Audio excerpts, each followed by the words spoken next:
Hello beer tubers and welcome to another episode of Cooking and Beer with me, Peter, the master of hobbits, joined by Alex. So you saw Alex, actually I posted not too long ago a video from the Bay, us hanging out. Well, Alex is actually doing a tour of Europe right now, and well, he was going to travel through Denmark and he stopped by Aalborg, so we're hanging out, we're cooking some food today, and then we'll probably shoot some reviews as well, and show you the city too.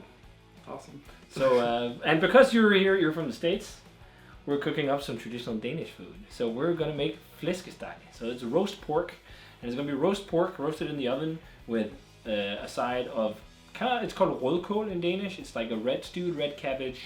There's some sugar, there's some vinegar in it. And then potatoes and gravy. And chips. It's interesting, but it's very traditional stuff. It's usually just went to the grocery shop. For shopping, and it's very traditional stuff. Pretty much usually what you have in the winter, or specifically this is actually also what people have for Christmas for dinner, like a Christmas dinner. So let's get to cooking. Okay guys, so this is the meat. This is the pork roast. I think it's the pork loin actually. It's not the tenderloin, but the loin. It's the same kind of pork you use for pork chops. And the different thing with it, especially here in Denmark, is that you see this on top, which is the skin. So when you get this from the supermarket, you probably, if you're not from Denmark, have to go to your local butcher, ask for it with skin on. And then when you get it, you need to score it with your knife. And I already did that here. Actually, when you get it in supermarkets in Danish, it's already scored. But sometimes you kind of need to go through what they already did, because it's done so quickly, so it's not all the time it gets completely through the fat and skin. And you just cut down so you're almost close to, like, you're kind of close to the meat. And that's going to crisp up towards the end. Super simple seasoning, guys. Salt, pepper, and bay leaf. Just salt and pepper on the bottom. And then on the top, we're using some more coarse salt. Just to kind of help dry out or take out the moisture of the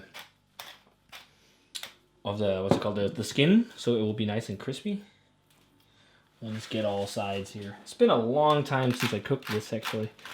So it's usually something my mother always cooks for us, especially during the fall season and Christmas season. This is actually very traditional for Christmas in Denmark. So yeah, it's going to be good. And don't be afraid to use a lot of salt on the skin, because you want a lot of salt on it in order for it to dry out. And then you kind of rub it in between the crevices here you cut. You rub the salt in there too. And then if you want, instead of just using cracked black pepper like I'm doing, you can also put in whole peppercorns.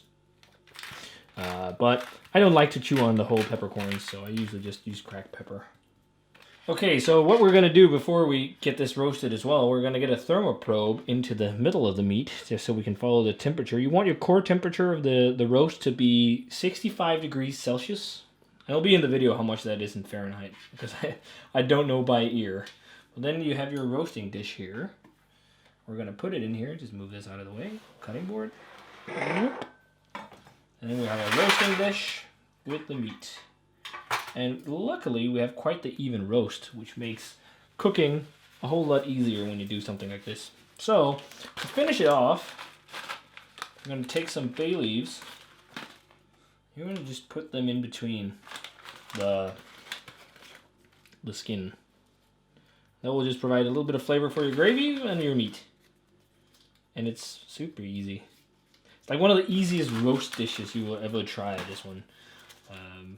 And when you have a roasting thermometer, yeah, it's quite easy. And maybe the most complicated part is getting crispy skin. Because you need to, towards the end of the cook, you need to raise some temperatures and whatnot to get it crispy. And that's also why you need to use so much salt. It seems like a lot, but you really need it to get that skin nice and crispy. So you have some nice crackling on your meat. And there we go. Have those on top. And then we're going to be a little bit unconventional. Let me get my bottle opener here. We're going to use beer, because we often do that here. So usually you'll pour a little bit of water in the bottom of your tray for roasting. But we're going to use some beer. And this is Fuller's 1845. An English strong ale. I haven't had this beer in years, but I thought, hey, it'd be good. It's a dark, malty, strong beer. So we're going to try and have that as a braising.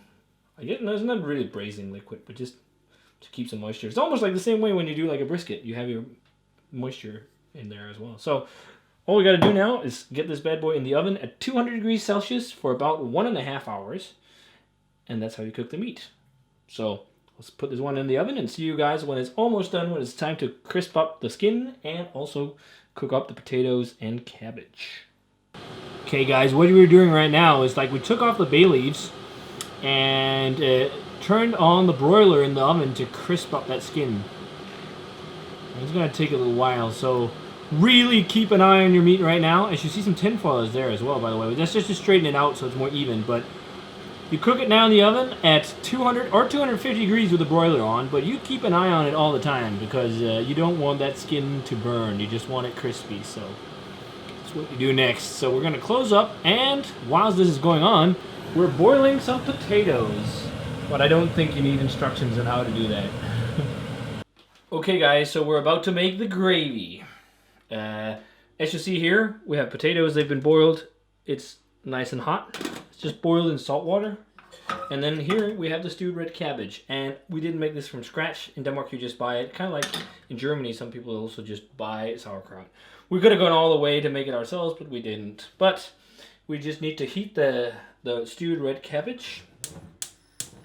Put it on a very low heat. And then here is for making the gravy. We've got some butter and we're going to make a roux. So we're going to start melting this butter. And then we're going to use the pan drippings for making gravy. And using something to color the gravy called melkulør or saucekulør. It's a Danish thing that you use for coloring gravies. It looks like it's based off of sugar. And like it's got caramel. It says color. Just caramel and some kind of color. And salt and water. But I think you can get one that's soy based too. So, but I wouldn't actually recommend using soy sauce, because if you use soy sauce, it would not taste Danish at all. Okay, so we started to get a little bit of color on the flour and mixture of flour and what's it called? Butter. And we're gonna add some water. And not all of it, little by little, and then you keep stirring, and then little by little you keep stirring. And you really need to stir because you don't want lumps. And that's pretty much how you make a roux. And this is also how you'd make a bechamel sauce, pretty much. But we're making with pork drippings. And you always have to be careful. If you add all your pork drippings at once, you might end up having the gravy being a bit too fatty.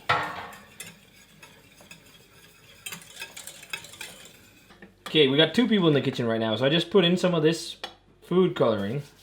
Alex is just helping out a bit. And just look at this. Once you put that in, it switches colors super quickly. And you want this dark brown color, because that's how our gravy looks in Denmark.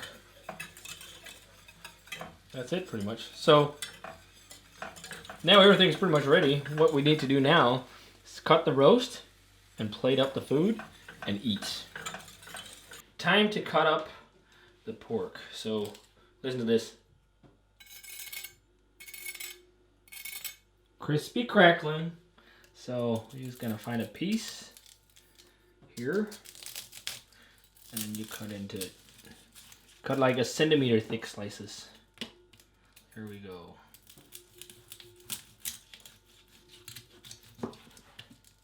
There we go. Flæskesteg. That's looking good. Super juicy. Okay guys, so we're back with the meal. We're ready to eat. I'm starving. We're pairing this with 2 beers from Sweden that I got from Johan in Gothenburg. So thanks to Johan for the beers. These are from Hantverksbryggeriet Baronen, and this is their Baronen Barley Wine. This is a classic Swedish barley wine. We have the 9.3 base version, but we also have the 10% version that's aged on French oak. But before we get into that, I think we should have a test of the food. Absolutely. One of the things I like the most about this is the crispy crackling. So I want to give that a try. Yeah, there you go. Yeah, you kind of have to cut it off and chew it. For sure. It's very tough. It's very traditional Danish food.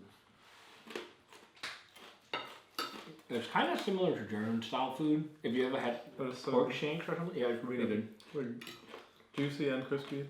Mm-hmm. Meat turned out really nice too. succulent, porky, and not too much like crazy spicing or anything. It's just like pure pork flavor with a little bit of laurel or bay leaf. Well, that's about it. And then we serve them with these chips that you've never seen before, but these are like, it kind of look like prawn crackers, but they're great at soaking up gravy. That's why you use them. That's awesome. All right, perfect. And then, of course, just with straight regular boiled potatoes. Oh, the gravy's really nice. Foam going off. And then the stewed red cabbage, we have that as well. Yeah, to me this just tastes like grandma food. You like it? Yeah, this is amazing. Your first time trying a traditional like Danish, it's kind of like a Saturday or Sunday roast dinner, pretty much like they do in the UK. But what I really dig is that crispy pork skin. That's really nice. So let's try the beer. So the one closest to us is the base beer, which is the Baronen Barley Wine on 9.3%.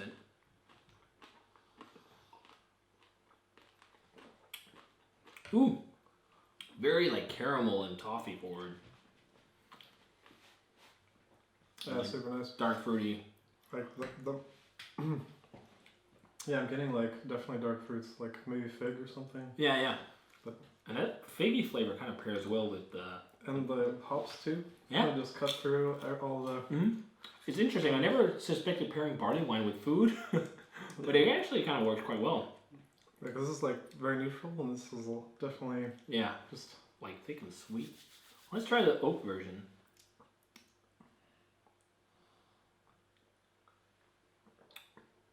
It's a little bit drier. Yeah, it is. It's kind of like just a toasted oak flavor, not like bourbon or anything. Maybe a slight vanilla touch, but they're both pretty nice actually. Like really old school style barley wine. It's also made with honey, I see, and cane sugar. But it's similar flavors. I've had this beer one time before only, but it was just a long time ago. I don't remember. I don't remember what year. No. These are the 16 and 15 vintages, but I think, was it 16 this one? Yeah, but really nice beer. Thanks a ton, Yolan. I think on the scale it'd be like also like early 90s, 90 or something like that with these. It's fun to pair barley wine with food. That's something you usually would, I guess, but it actually works quite well. What's your favorite part of all this stuff? I think the gravy just absolutely does it. Yeah, and it's so easy to make. It's such a simple meal. If you can get the pork loin and with the skin on top still, try and do that. It's pretty much the same cut as you use for pork chops, which I think is the loin. Correct me if I'm wrong. Just ask your local butcher for it with the skin on, and then you can make a traditional Danish pork roast dinner, which is very nice. So hope you guys want to check out this recipe. It was fun to do another cooking and beer, and it was fun to have Alex on as well, because I know he actually also tried doing some of the recipes. Oh yeah, I have. That's great. That was awesome. So hope you guys enjoyed the video. Thanks a ton for Alex for being on. Great for you to try some traditional Danish food as well. And guys, as always, remember to subscribe, check out the Facebook fan page on Twitter and Instagram. Give this video a thumbs up if you enjoyed it. And we're going to say cheers and finish our plates. And see you guys in another beer review or cooking and beer.